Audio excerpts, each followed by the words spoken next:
จะเรียบสู้บางปอนទាំងអស់គ្នាចាថ្ងៃនេះខ្ញុំធ្វើវីដេអូអំពីសួនច្បាររបស់នាងខ្ញុំចាអរគុណបងប្អូនទាំងអស់គ្នាដែលបានចូលមកទស្សនា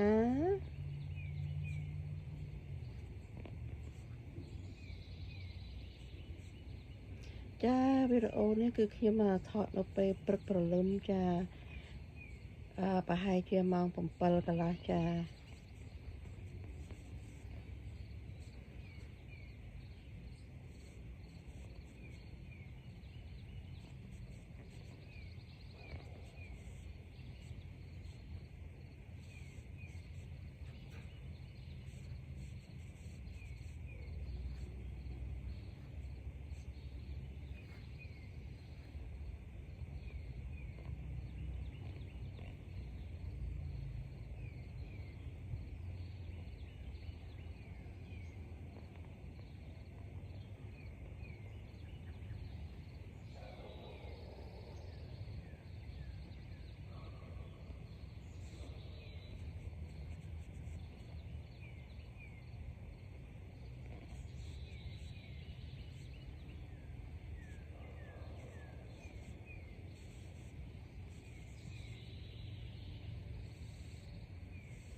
ចាបងប្អូនទាំងអស់គ្នាចាវីដេអូរបស់ខ្ញុំមានតែប៉ុណ្្នឹងទេចា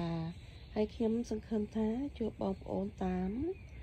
រយៈវីដេអូផ្សេងទៀតចាអរគុណបងប្អូនដែលបានចូលមកទស្សនាជូនបងប្អូនរស់ស៊ីមានបានសនុកសុខសប្បាយទាំងអស់គ្នាណាបងប្អូនណាជម្រាបលាបងប្អូន